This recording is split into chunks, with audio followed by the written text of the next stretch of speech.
Vera a su manera.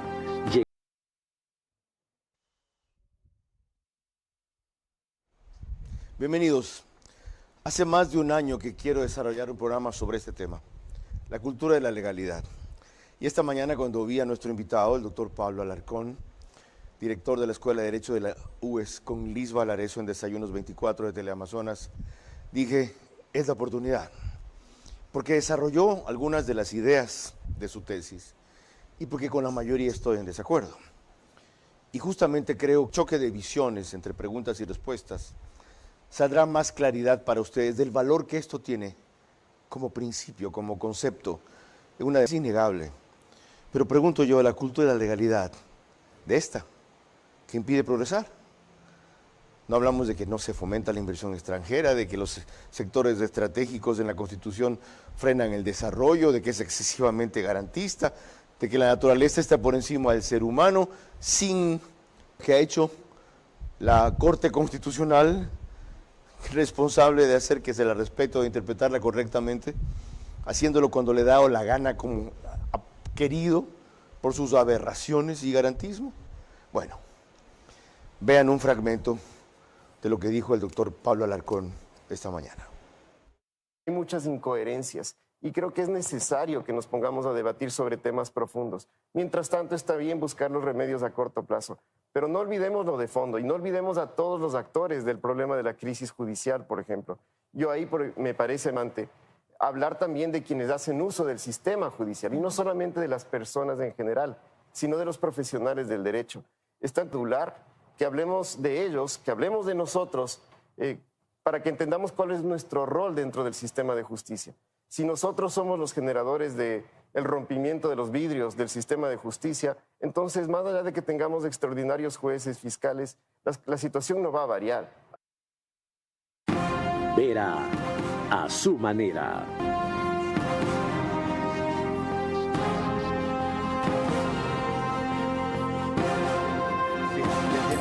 Ustedes hay una premisa fundamental sentada. A propósito de que aquí desarrollamos hace un mes una serie de 7 programas, toda la semana, sobre cómo reestructurar la justicia. Dice el doctor Pablo Alarcón, de nada sirve lo que ahora nos proponemos todos, mejores jueces y fiscales, si simplemente la cultura es de irrespetar la legalidad. Pero ¿por qué vamos a respetar esta que parte de una constitución para comenzar con textos falsificados que nunca se discutieron? Eso y más trataremos en los próximos 60 minutos, porque es un asunto crucial. Hasta que arribemos a una nueva estructura legal, posiblemente una nueva constitución, o esta mismo con enmiendas o reformas, tenemos que respetar lo que la Corte Constitucional irrespeta paladinamente. Veremos.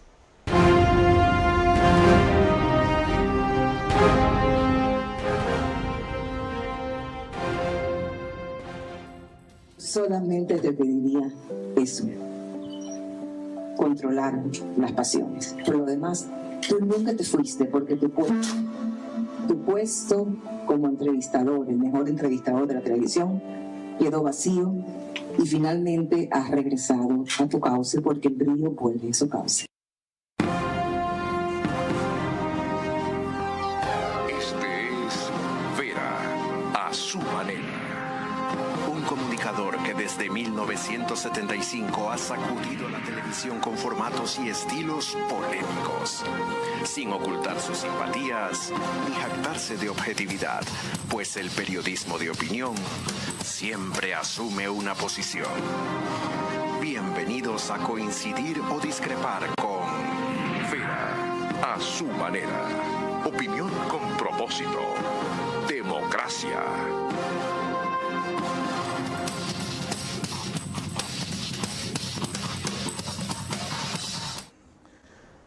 Mejor es tarde que nunca, dirían algunos, o como ahora está de moda asegurar, los tiempos de Dios son perfectos. Quizá hoy, y con el doctor Alarcón, es el mejor momento para discutir un tema que él ha puesto en la palestra desde más de un año y yo me he resistido a tratar, por lo que ustedes escucharon decirme al principio del programa.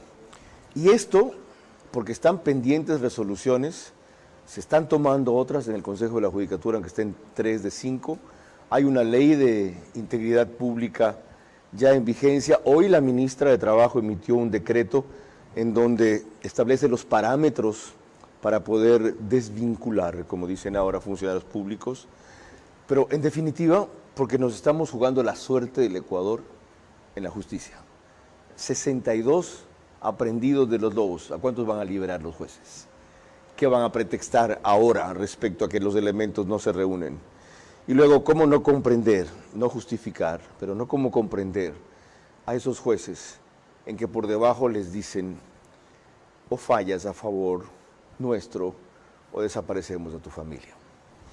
El doctor Pablo Alarcón, como dije, es director de la Escuela de Derecho de la UES, nació el 23 de septiembre del 81 en Quito, casado, un hijo, tiene varias publicaciones, la ordinarización de la acción de protección en el 2013, una metodología comparativa crítica aplicada al sistema constitucional ecuatoriano en el 2018, abogado de la San Francisco de Quito, doctor en Derecho, PhD de la Universidad Andina Simón Bolívar, magíster en Derecho Constitucional, director de la Escuela de Posgrado de la UES y docente investigador. Doctor, gracias por concurrir. Empecemos con su explicación de qué es o qué debemos entender por la legalidad. Carlos, gracias por la invitación, un gusto estar con usted y con su audiencia. Importante conocer a nivel ecuatoriano y sustituirla por una cultura de cumplimiento voluntario de las normas, voluntario, no por miedo a la sanción y tampoco por la vigilancia. Esto es mucho más. Yo creo que la Constitución, un reglamento siempre debe... Indica y algunas veces se glorifica como rebeldía o contracultura, según como sea, el no hacer caso a la normatividad. Pero es porque esa normatividad es usada por el poder. Circunstancias sociales, de hecho eso debe hacer el derecho necesariamente. Es decir, no se trata de cumplir por cumplir, aun cuando yo entienda que existe una ley injusta, por ejemplo, y cumplirla porque existe, de eso no se trata. De hecho, el modelo constitucional, y no piense en el ecuatoriano únicamente, para tratar de salir un poco de ese ámbito, lo que nos dice a los jueces, a los servidores públicos, a los particulares es, mire, cuando usted tenga una ley que considera que es contraria a la justicia como tal, usted no la aplique. Hay mecanismos, usted aplique primero la Constitución o suspenda la tramitación de una causa y elévela en consulta a una alta corte que podría ser el control constitucional, para que no se pierda la conexión entre la norma y la justicia, vitales y la realidad. Precisiones para comenzar.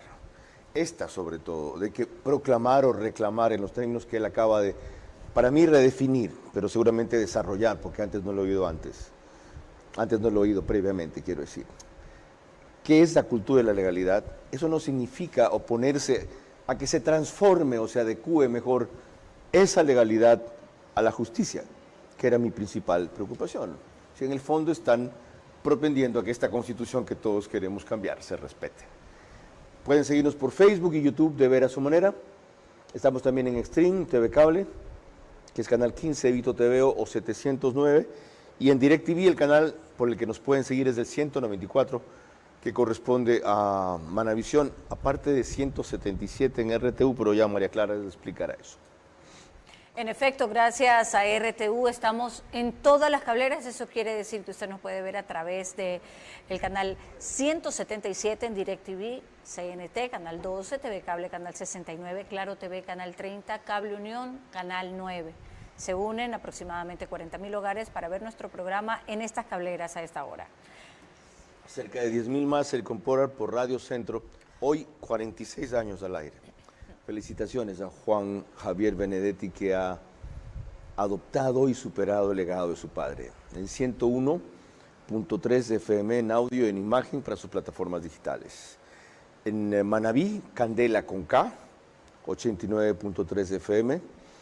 En Riobamba, La Bonita, el centro del país, también 89.3 FM para Chimborazo, Cotopaxi y Tungurahua. Y en Quito es 101.7 FM, Radio Sucesos, líder en información en la capital de la República. Proseguimos y en este primer bloque a desarrollar revisaremos lo que habría que hacer con la justicia a partir de la tesis que esta mañana desarrolló nuestro invitado central, el doctor Pablo Alarcón, en la entrevista con Liz Valareso en Teleamazonas. Aquí el primer punto sobre qué es lo inviable, pues se necesitan de autoridades definitivas en nuestro país. Esto es inviable, hay que trabajar transversalmente, pero ojo, también es muy importante si queremos implementar una política judicial seria, que tengamos autoridades definitivas. Si seguimos con autoridades transitorias o prorrogadas en funciones, difícilmente podremos lograr una política judicial responsable, seria y que pueda durar a largo plazo. Los intentos están bien por ahora de quienes están prorrogados en sus funciones. Hay que trabajar desde las escuelas de derecho, facultades de derecho, en lo que hemos hablado tanto, educación en cultura de la legalidad, en ética, en obrar con probidad, con lealtad hacia el sistema de justicia, por sobre los intereses personales. Todo esto seguramente que va a tomar tiempo, pero hay que trabajarlo ya. No podemos seguir hablando de los remedios a cortísimo plazo sin tratar el fondo del problema.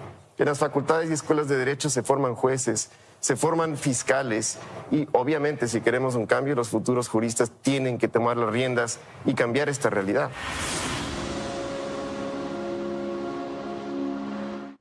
No es cierto que las autoridades definitivas cambian las cosas.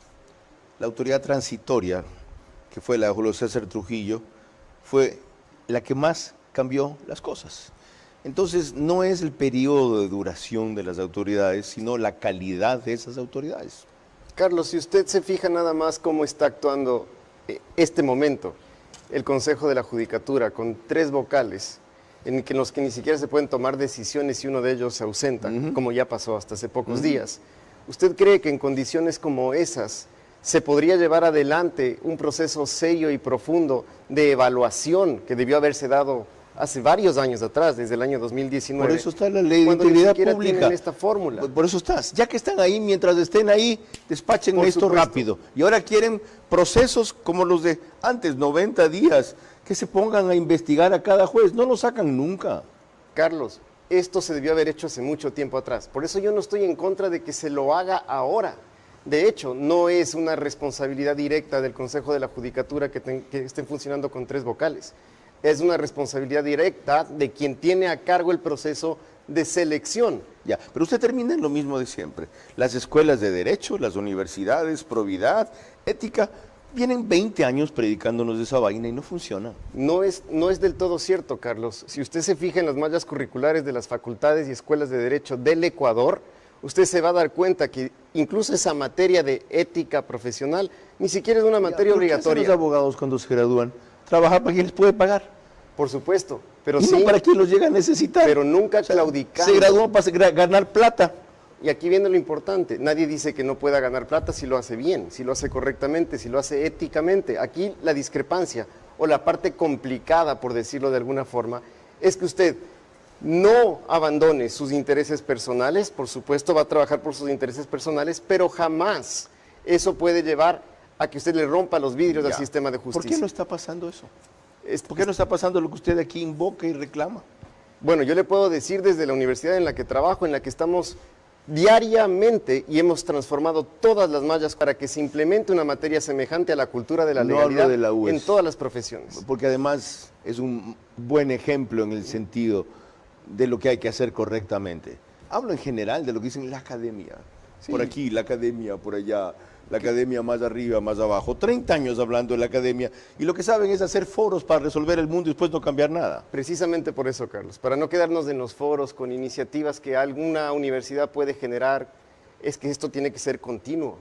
Y esto debe convertirse... ¿Impulsado por quién? Continuo, impulsado por quién. Si Usted que se embarcó en este barco, si nosotros ¿qué va a hacer? esperamos que el Estado tome las decisiones en este ámbito, seguramente tendremos que esperar mucho tiempo. Okay. Aquí tiene que tomar la batuta, por decirlo así, el sector privado. Okay. Y en ese ámbito, por supuesto, la academia, pero la academia seria, la academia que quiere realmente un cambio en este ¿Y país. no va a soltar usted la Tiene que batuta? empezar a formar. Jamás, Carlos, jamás la soltaré. Yo lo he visto muy poco, tiene año y medio en esta campaña y ha salido 2 o 3 veces. ¿Dónde está la batuta? ¿Sabe dónde está la batuta? Está en las escuelas, está en los colegios, está en todos los lugares donde estamos trabajando con todas las áreas de la universidad. Como usted dice en otras intervenciones que Trabajamos veremos con enseguida, niños. el problema es que eso es un proceso muy largo. Y a la vez, como dijo, justamente porque es largo hay que comenzarlo rápido. Lo uno Ahora, no quita lo otro. de ¿no? acuerdo. María Clara, veamos más. Revisemos precisamente ahora una segunda referencia que hizo nuestro invitado respecto a la necesidad de respetar el Estado de Derecho en el estudio de Teleamazonas. Nadie lo va a ocultar, estamos viviendo una situación muy grave en el país, pero aún frente a la gravedad, es muy importante tomar en consideración el respeto al Estado de Derecho. Si nosotros vamos por fuera de ese Estado de Derecho, estamos convencidos, el país ya lo ha vivido en el pasado, seguramente el remedio puede ser peor que la enfermedad. Es fundamental que el Consejo de la Judicatura, o ya sea el que va a venir próximamente, que esperemos sea pronto, el definitivo, por decirlo de alguna forma, también ejerza su función disciplinaria de manera oportuna, que también me parece que eso ha faltado, y no solamente con esta última integración, que ahora tenemos 3 vocales apenas, sino en general, desde lo que ha pasado históricamente desde la existencia del Consejo de la Judicatura. Respetar el Estado de Derecho. ¿Por qué no se lo pide a la Corte Constitucional que lo respeten ellos y comiencen dando ejemplo ellos? Le pido a la Corte y le pido a todas las autoridades y particulares. Ese es un deber de todos. Decir respetar. Pero en ellos el irrespeto al Estado de Derecho es más grave que en ninguno. Carlos, eso hay que condenarlo. Nadie dice que porque la Corte dice X, entonces se ha condenado está y bien. no pasa nada, se nos ríen los señores, son inexpugnables. Mientras nosotros sigamos asumiendo esta posición crítica a todas las autoridades, pero también a nuestros propios actos, créame, Carlos, que esto puede cambiar. Lo que mencionaba en la entrevista, respetar el Estado de Derecho no es respetar la impunidad o garantizar la impunidad. Involucra evitar la anarquía, porque no sé si usted lo tiene claro, pero los países principalmente azotados por el narcotráfico y la criminalidad son precisamente esos países que no tienen valores, siquiera familiares, donde se ha perdido el respeto a cualquier normatividad, insisto, no solo las jurídicas, donde hay desconfianza institucional, donde hay corrupción en absolutamente todos los ámbitos. Hay 2 opciones. Uno permite que en estas circunstancias entre el narcoestado, por decirlo de alguna forma, o impere la narcocultura, o la segunda opción es que los buenos nos unamos y que tratemos de sacar este país adelante desde cada uno de nuestros lugares y de cada una de nuestras trincheras. Voy entendiendo más y coincidiendo en algo también. María Clara. Hubo un tercer punto crucial que tocó el decano de la Escuela de Derecho de la UES hoy, con Luis Valarezo, y tiene que ver con los varios intentos de reestructuración de la justicia.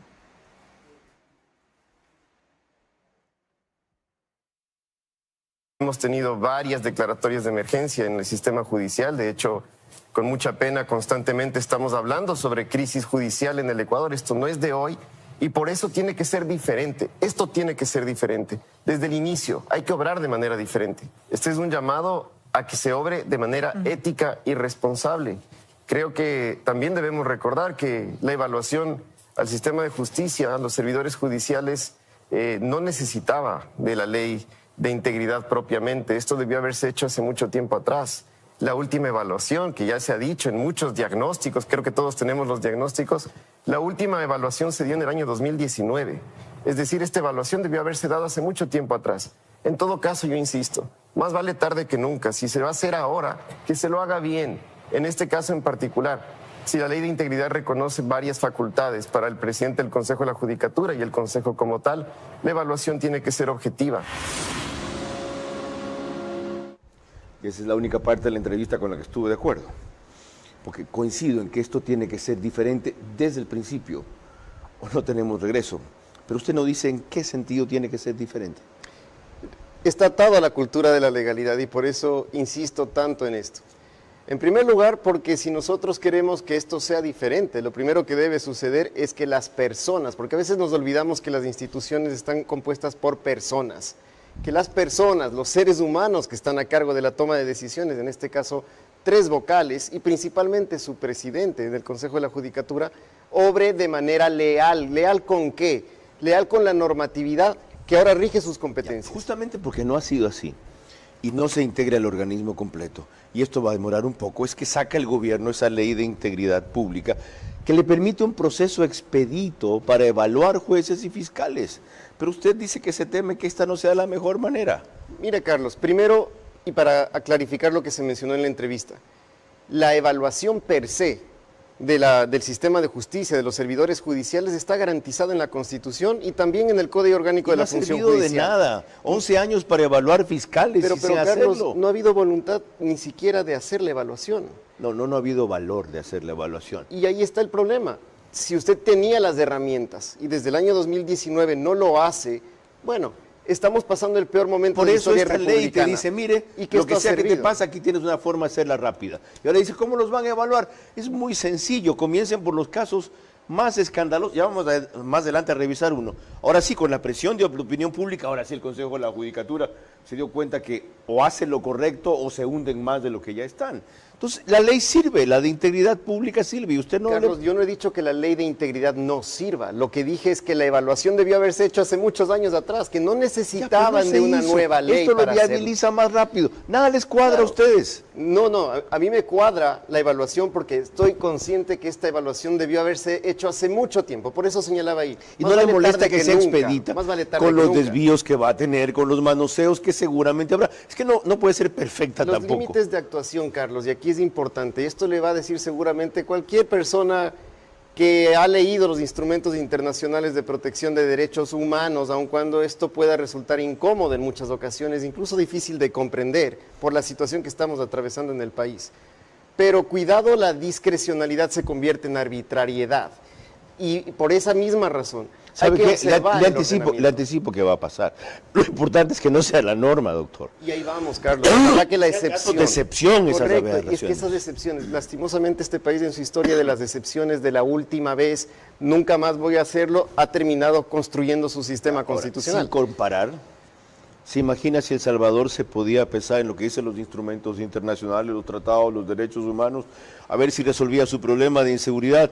Bukele les dijo gracias. ¿ok? Carlos, yo vuelvo a insistir con esto. La normatividad debe acoplarse a las cambiantes circunstancias sociales. Sería una locura decir, vamos a utilizar las mismas normas de hace 20 años para Ok. resolver problemas que se han suscitado Ok. ahora. Ya veamos Pero tratemos de hacerlo así. un aspecto más de lo de esta mañana, María Clara, porque yo le decía al doctor Alarcón, con quien tengo una relación sorprendentemente cordial a pesar de mis evidentes diferencias, que su entrevista fue tan buena que me irritó. A mí rara vez algo me provoca o me levanta de esa manera, y justamente eso suscitó esta invitación. Con tan poca notificación, porque si alguien domina el tema es él, el que medio tiene que entenderlo soy yo. María Clara. Para cerrar este primer bloque con quien sostiene la tesis de instaurar la cultura de la legalidad, fíjese en lo que propuso, que estos procesos, en ellos debemos involucrarnos todos. Y no solamente de las personas en general, sino de los profesionales del derecho. Están como por fuera de esta discusión y yo creo que es medular que hablemos de ellos, que hablemos de nosotros, para que entendamos cuál es nuestro rol dentro del sistema de justicia. Si nosotros somos los generadores del rompimiento de los vidrios del sistema de justicia, entonces más allá de que tengamos extraordinarios jueces, fiscales, la situación no va a variar. Hay que trabajar desde las escuelas de derecho, facultades de derecho, en lo que hemos hablado tanto, educación en cultura de la legalidad, en ética, en obrar con probidad, con lealtad hacia el sistema de justicia por sobre los intereses personales. Todo esto seguramente que va a tomar tiempo, pero hay que trabajarlo ya. No podemos seguir hablando de los remedios a cortísimo plazo sin tratar el fondo del problema. En las facultades y escuelas de derecho se forman jueces, se forman fiscales y obviamente si queremos un cambio, los futuros juristas tienen que tomar las riendas y cambiar esta realidad. Deliberadamente he repetido ese fragmento 2 veces. Primero porque me parece el más significativo y segundo el más utópico. Los jueces y fiscales tienen que cambiar esta realidad. La sociedad civil es la que tiene que cambiar esta realidad, involucrándose. Uno de esos actores, ustedes, la academia. Pero, ¿qué pasa que no ocurre? No veo conjunción, convergencia, coordinación, articulación, que es la palabreja que usan ahora. Carlos, yo no estoy justificando, pero entiendo que la ciudadanía en general estos temas no le interese. Está luchando por sobrevivir día a día. Así que pensar que puedan estar dedicados a analizar a profundidad qué implica esto de la cultura de la legalidad puede resultar difícil, pero para eso estamos nosotros, para eso están las universidades, para eso está la educación. Puede ser una utopía, a mí me encanta que sea una utopía porque lo estamos logrando, es muy Carlos. poco. ¿Quién ha dicho que lo estamos logrando? Si hemos retrocedido terriblemente en eso. Yo le puedo decir desde lo que hemos implementado con esta cruzada cívica, como la hemos llamado desde la universidad. Hemos llegado a trabajar y estamos trabajando con una gran cantidad de escuelas y colegios de los sitios más golpeados por el narcotráfico. Estamos reconstruyendo tejido social Carlos, eso es esperanza. Ok. Eso es darle a la gente Y un eso es mensaje y eso positivo es en largo medio de plazo, este caos. largo plazo a la vez. Y no tanto largo plazo. Y es muy respetable. Porque Carlos, es muy aislado y es muy poco. Y si usted se fija en esto, porque lo tenemos documentado y le vamos a hacer llegar todo lo que hemos construido con la Cátedra de Cultura de la Legalidad en la U, es que pasó de ser una iniciativa suelta de alguien a convertirse en un proyecto de vinculación con la sociedad. Qué bueno oír eso, pero qué poco para lo que significa el gran problema del Ecuador.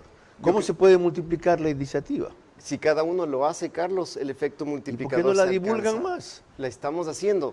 Yo no me he enterado y yo me llevo muy bien con la U, es primera noticia para mí. Lo estamos haciendo tal vez, ese trabajo silencioso, no el de los medios de comunicación necesariamente, que fue la primera fase de nuestra iniciativa. Darle a conocer a la gente de qué se trata esto, que se comprenda bien de qué se trata. Yo estoy seguro que usted ahora será parte de quienes quieren sumarse a un movimiento de este tipo, no para respetar omnímodamente cualquier norma, sino para trabajar por la justicia que a usted le interesa. Ahí coincidimos. No, yo soy partidario de que hagamos una nueva constitución y creo que lo que estamos es agotando los caminos para que se den cuenta de que por esto no llegamos nunca, será muy poco o muy tarde, con todos los riesgos que eso implica, porque el experimento futuro puede que nos lleve más abajo de lo que fue el experimento pasado. María Clara. Cuando volvamos en el siguiente bloque, la forma en que reaccionó el Consejo de la Judicatura, nada menos que ante un caso de acoso sexual en jueces. ¿O se endereza ahora la justicia o no sucederá nunca? Vera a su manera, crítico e independiente.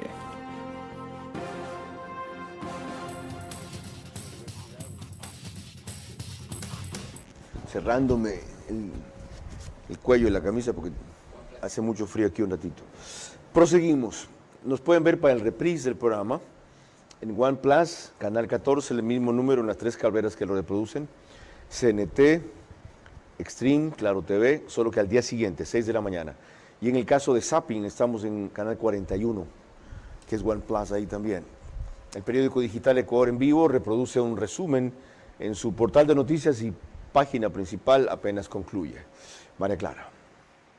Retomamos en la siguiente nota de Fabiola Santana de Coavisa. Fíjense bien el rostro del juez denominado Fabián Antón, a quien de manera rápida y por primera vez el Consejo de la Judicatura suspendió 3 meses sin sueldo mientras es investigado. Un nuevo caso de acoso sexual fue tratado en el Pleno del Consejo de la Judicatura. Este miércoles, por unanimidad, el Pleno resolvió suspender a Fabián Antón, juez del Tribunal de Garantías Penales de Chone en Manabí por acoso sexual. La denuncia la hizo la semana pasada otra jueza de Chone, a quien el investigado envió un video en el que aparece el genital del juez y su secretaria dormida. Estos actos se enmarcan en una infracción disciplinaria gravísima. Nos solidarizamos con la funcionaria y he dispuesto que de manera inmediata se active el protocolo de atención a víctimas. El tema no estaba en el orden del día de la sesión de hoy, pero por la gravedad de la situación fue tratado y decidieron suspenderle por 3 meses sin sueldo, en tanto se resuelve su destitución y se envía el proceso a la Fiscalía. Esta es la segunda suspensión por un tema sexual a un juez en 3 días. El lunes fue suspendido el conjuez de la Corte Nacional David Hacho por una denuncia de acoso sexual a una funcionaria de la Corte. Y en ambos casos, contra un principio elemental del Estado de Derecho. Todo el mundo se presume inocente o es inocente hasta que en sentencia final ejecutoriada no se demuestre lo contrario y recién entonces se le puede llamar delincuente. ¿Cómo así se fue contra eso el Consejo de la Judicatura y lo votó? Lo suspendió. Esta es la clara prueba de lo que le decía, las competencias siempre la tuvieron. Qué bueno que obraron así. Así debería suceder en todos los casos. ¿Por qué cree que obraron así? ¿Perdón? ¿Por qué cree que obraron así?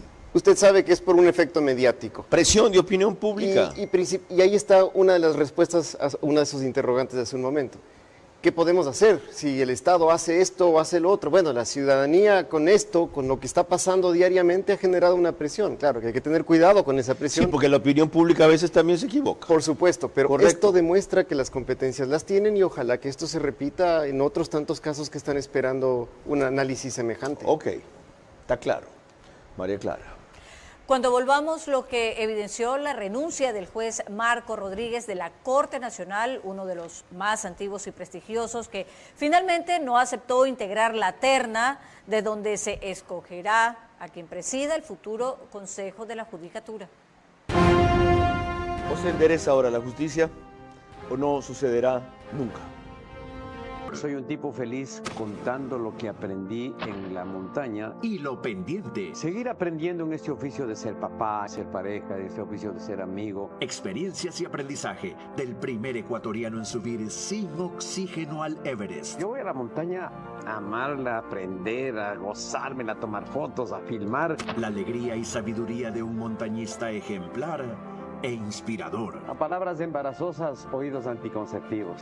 Y como siempre, preguntas inusuales. ¿Quieres morir en la montaña? Al entrar a la tercera edad, Iván Vallejo comparte una visión madura para escalar cumbres. Lo que cuenta es la convicción que tengo en lo que quiero hacer, en lo seguro que estoy. Tras 17 años, Carlos Vera entrevista otra vez a Iván Vallejo. Me he regresado de varias montañas porque he tenido miedo a morirme. Verás, sábado, 22 horas, por Facebook y YouTube de Vera a su manera. Vito TV o Extreme Canal 15 y 709 HD. Manavisión Canal 9, Manaví DirecTV 194. A nivel nacional, después del fútbol, Caravana 750 AM y Blue 88.9 FM. Reprise, domingo 20 horas por Extrema 92.5 FM en Tungurahua y Cotopaxi.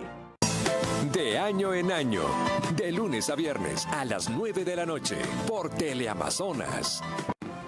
Vera a su manera, crítico e independiente. Estamos de regreso nuevamente y les recuerdo que en Estados Unidos la señal de Macro Digital Televisión usted la puede ver a través de las aplicaciones Roku y Pluto TV. En España nos puede ver a través de Hispasat en el canal 21. Ahora retomando el tema de la noche, así reseñó Diego Cuenca de Coavisa la decisión digna del juez de la Corte Nacional Marco Rodríguez, cuando ese organismo usó en la terna a quien ha sido ampliamente cuestionado por su trayectoria y gestión en el Consejo de la Judicatura, el doctor Marco Godoy. El juez Marco Rodríguez, que encabezaba la terna de la Corte Nacional de Justicia para presidir el Consejo de la Judicatura, renunció a esa postulación. El magistrado explicó su renuncia en una carta donde pone en evidencia los últimos movimientos. Primero, cuestiona que el Consejo de Participación Ciudadana y Control Social, encargado de elegir a esa autoridad, inhabilitó a Edison Toro Calderón como candidato de la terna de la Corte, antes de la fase donde se revisan las prohibiciones para su participación. Tras esa jugada, completaron la terna, incluyendo a Mario Godoy, actual presidente de la Judicatura, en funciones prorrogadas, porque su periodo debió culminar en enero. Ocurre a pesar de que el 27 de junio el presidente de la Corte, en una entrevista con Televisazo, desconoció a Godoy. No, yo no he escuchado ese nombre desde los compañeros. O sea, candidato suyo no es. ¿No? Ahora, con la renuncia de Rodríguez, la terna nuevamente quedó incompleta y tienen que elegir su reemplazo. Por eso, este viernes a las 10 de la mañana, el Consejo de Participación Ciudadana sesionará para atender esa novedad. Por esto el magistrado se retira, porque desde su óptica jurídica no garantiza que en esta designación primen parámetros de méritos, experiencia y conocimiento. Estos cambios ocurren justo cuando el presidente de la República, Daniel Noboa, luego de 6 meses de retraso, presentó este miércoles su terna, en la que están Carlos Faustino Falconi Lindao, Ivonne Elizabeth Núñez Figueroa, actual ministra de Trabajo, y Andrés Eduardo Jaramillo Martínez. Esa nota es anterior a una resolución tomada hoy por el presidente en que está primera Ivonne Núñez, en una terna que tiene por fin otras características. Pero, ¿cómo entender la actitud de uno de los jueces más prestigiosos de la Corte Nacional, Marco Rodríguez, ahora que estamos hablando de que hay que hacer desde el principio bien esta vez las cosas? Bueno, sería importante tener mayores argumentos de su posición personal, pero de lo que vimos en ese escrito, todos, es que tiene dudas sobre el concurso. o más bien dicho, en este caso el proceso de selección, que no es formalmente un concurso, pero sí es un proceso en el que hay veeduría ciudadana y una fase de impugnación. Dice que no garantiza los parámetros mínimos de ética y lo dijo a propósito de que volvió a incluir la Corte Nacional a Mario Godoy. Entonces, es clara la identidad, aunque él no la establezca, pues él no está de acuerdo con que el doctor Godoy integre una terna así. Esa es una posibilidad, pero lo cierto es, a propósito del tema que estamos tratando, que eso es fundamental, ¿no? Tratar de mostrarle a la gente la transparencia de estos procesos. Y si la Corte Nacional no hace eso, ¿qué podemos esperar de los demás? Ojalá el Consejo de Participación, la Corte Nacional y todas las autoridades involucradas en este proceso de selección puedan hacer ya sabe bien lo que las va a cosas. escoger el Consejo de Participación. Lo va a escoger de la terna de la Corte a Mario Godoy. Y el que salga de esa terna escogido es el que presidirá la Corte. A mí me parece que el Consejo de Participación Ciudadana, a lo largo de su historia, desde que fue creado en la Constitución del 2008, ha demostrado que sus competencias tienen serios problemas y conflictos con las competencias de otros órganos, en primer lugar, pero luego que no se han ejercido sus competencias de manera proba y ética. Yo no quiero dejar de creer, porque sería totalmente contradictorio con lo que pienso de la cultura de la legalidad, no quiero dejar de creer en las instituciones. Ojalá el Consejo de Participación Ciudadana, está a tiempo, obre de manera correcta y transparente y le dé un mensaje a la gente. ¿Y si singularizamos eso? ¿Podría dejar de creer en esa institución? Yo no creo en el Consejo de Participación Ciudadana desde su figura como tal creada en la Constitución. Y le digo fácilmente por qué y dónde está la contradicción que me referí esta mañana, por ejemplo. ¿Cómo puede usted pensar en la burocratización de la participación ciudadana? Es decir, usted crea un órgano para que ahí participe la ciudadanía, cuando la participación ciudadana per se, por naturaleza, no está anclada a una institución en particular. Lo quiere constreñir y controlar. Y su fin era bueno, entre sus competencias habían dos. Hasta ahora nos hemos siempre preocupado, y creo que esto lo saben todos, de que el Consejo de Participación tiene una facultad de designación de autoridades. Nadie se acuerda de la facultad de lucha contra la corrupción, donde debería estar la cultura de la legalidad como eje transversal, porque esta es la mejor forma de luchar contra la corrupción. Qué bueno que lo recuerda no ha importado, usted. Eso no ha importado. Qué bueno que lo recuerde usted. Han sido alcahuetes de la corrupción. María Clara. Cuando volvamos en el siguiente bloque, dos opiniones distintas sobre lo que hay que hacer en la justicia. La de Fausto Murillo, expresidente del Consejo de la Judicatura, y la de Ismael Quintana, constitucionalista. O se endereza ahora la justicia o no sucederá nunca. Vera a su manera, crítico e independiente. Estamos de regreso y les recordamos que nos encontramos en los estudios del canal 24/7. Eso significa que usted nos puede ver a través de Extreme TV Cable Canal 3, Claro TV Canal 9, Divinet Canal 12 y Data MS Televisión Canal 99. Ahora, retomando el tema de la noche, para el expresidente del Consejo de la Judicatura, Fausto Murillo, la forma en que se evalúe a jueces y fiscales es crucial para que esto no se transforme en otra metida de mano en la justicia. Lo dijo aquí en Vera a su manera. Tiene que decidir el Consejo si evalúa lo que han trabajado de aquí para atrás o va a evaluar lo que trabajen de aquí para adelante. Eso es muy importante. Tiene que ser de aquí para atrás, de aquí para adelante no. No, es porque que la idea es sacar a los más corruptos. Sí, pero el rato que usted evalúa de aquí para adelante, mejora inmediatamente el servicio. Ok, una. ¿Otra? Dos, mínimos. Tiene que ser cuantitativa y cualitativa. O sea, ¿cuánto despacho hay y qué calidad de sentencias hay? Eso es cuestión numérica, lo cuantitativo. Le ingresaron tantos, la media de despachos es esto, y usted me ha despachado 30% menos. Ya. Es un problema. Cualitativa. Tiene que ver cuántos fallos suyos fueron ratificados por el superior y a su vez del superior ratificados por la Corte Nacional y a su vez ratificados por la Corte Constitucional. ¿Ok? Ahí están parámetros mínimos para la evaluación. Por lo penal, ¿cree usted? Comenzar, no todo el universo de jueces. No, es físicamente imposible, pero comencemos por lo penal y en las provincias más sensibles. Esa fue una respuesta pragmática al proceso que nos vemos abocados a propósito de la Ley de Integridad Pública. Pero yo quiero recordar que en las intervenciones que le vimos a usted insistió en involucrar dos aspectos, probidad y ética. ¿Cómo hacerlo?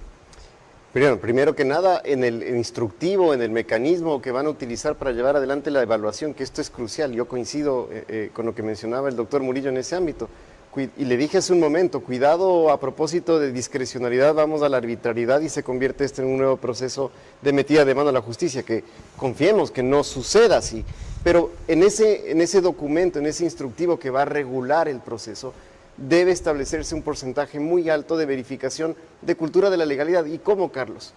Mire, yo he dicho en varias ocasiones, no cualquiera puede ser juez, pero si alguien ya es juez, al menos debe estar totalmente dispuesto a que van a verificar cómo ha actuado en su vida privada. Es decir, tienen que verificar sus actos del día a día, ahí afuera, antes de ser juez, a ver si normalizó conductas indebidas, porque esas personas, cuando normalizan esas conductas en el ámbito privado, lo que suele ocurrir, y es casi una consecuencia, es que en el ámbito público lo repliquen. La titulitis, le está diciendo un director de una escuela de posgrado en Derecho, la titulitis no garantiza idoneidad, ni ética, ni probidad. Qué bien. Hay mucha gente que tenga títulos no le garantiza eso. Qué bien que lo deje así sentado, de claro, María Clara. Sobre el mismo tipo de evaluación de jueces, tanto como fiscales, el constitucionalista Ismael Quintana en Democracia TV recordó que la ley no prevé todavía parámetros para ese tema. La reforma a la Ley de Integridad Pública no determina cuáles son los parámetros cualitativos y cuantitativos que se van a emplear para efectos de iniciar una eventual evaluación a servidores judiciales. Y lo más peligroso, insisto, Miguel, que se pretenda, luego de esas remociones como consecuencia de una supuesta evaluación, poner jueces a dedo, contraviniendo la Constitución. El ingreso al sector público de modo general es vía concurso. Esperaría que este Consejo de la Judicatura, ya que está tan apuradito en hacer eso, cuando ni siquiera ha podido nombrar jueces de Corte Nacional de Justicia, bueno, entonces hagámoslo considerando estos parámetros, porque caso contrario, el hachazo que le va a caer al país respecto de estos temas va a ser grande a futuro. Y resulta que ya no habrán Marios Godoy, Solandas Goyes y Yolandas Yupanguis en el cargo, pero aquí seguiremos usted y yo comentando de este tema y teniendo que sacar de nuestro bolsillo, insisto, la plata para indemnizar las remociones que se apresta a hacer el Consejo de la Judicatura.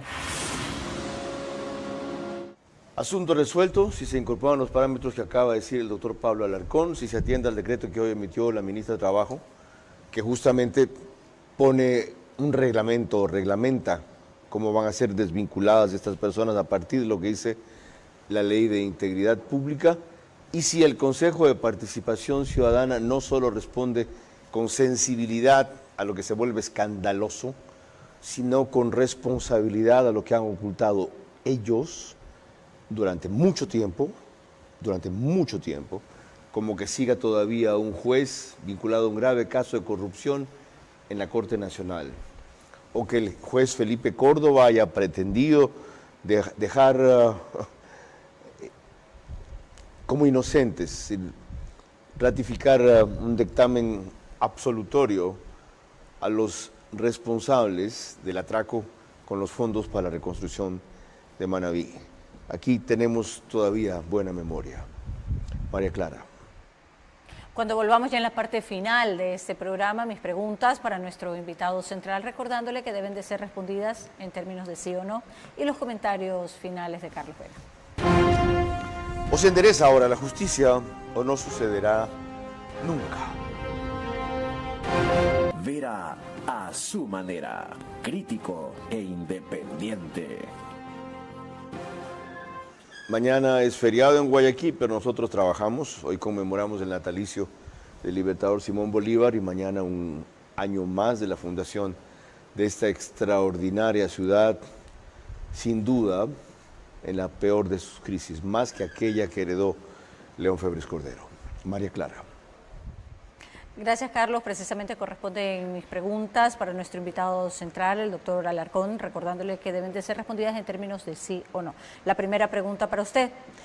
¿Cumple a su juicio la Corte Constitucional con la cultura de legalidad que usted reclama, sí o no? Sí. La segunda. ¿Es la democracia ecuatoriana sólida y madura como para instaurar una cultura de legalidad, sí o no? No. La tercera. ¿Funcionaría mejor la constitucionalidad en el Ecuador con una sala especializada de la Corte Nacional que con la actual Corte Constitucional existente, sí o no? No.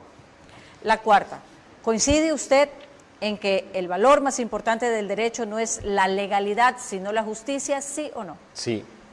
La quinta y última.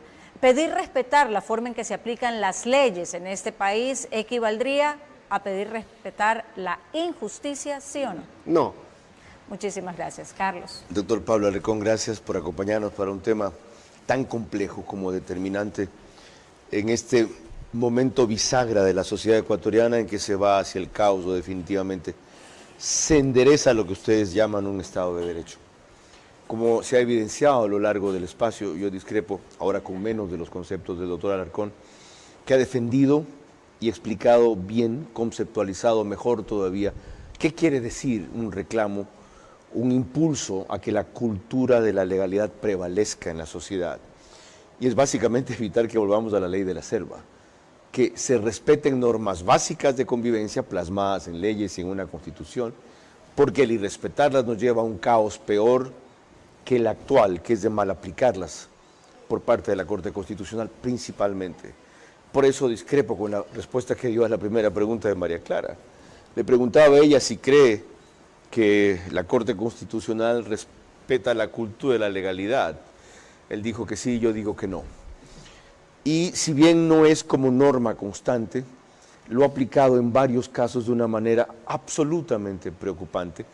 El último, tanto que da seguimiento a una orden ilegal e inconstitucional que dio al Ejecutivo de integrar una comisión interinstitucional para determinar políticas públicas de seguridad. ¿Qué tiene que pedir, dictaminar, exigir, proponer o sugerir una Corte Constitucional? Y esto para no hablar de fallos anteriores que ya he comentado muchas veces, escandalosos, directamente contrarios a la Constitución, pero muy alineados con el garantismo y el correísmo que todavía siguen gobernándola, aunque otro sea el que la presida. Mucha alerta con lo que ha hecho, hará esta semana y se dispone a hacer en las próximas la Corte Constitucional, porque ahí es donde se dirime de verdad si se respeta o no el Estado de Derecho en este Ecuador, que lo vapulean a cada rato. Y ahí se entenderá mejor por qué mi inconformidad con esto de la cultura de la legalidad. Yo pienso que primero hay que cambiar la legalidad para poderla respetar y tener una cultura de cumplimiento con ella. Pero hasta entonces, ciertamente, peor es no hacernos cargo de nada. Eso lo comprendo. María Clara. El día de mañana, como siempre, a las 22 horas estaremos aquí. Nuestro invitado será Carlos de Miguel, presidente de la minera Hanrin, la cual ha interpuesto una demanda de inconstitucionalidad contra la tasa minera ante la Corte Constitucional. Por ahora, gracias por su gentil compañía y que pasen buenas noches. Vera a su manera. Llegó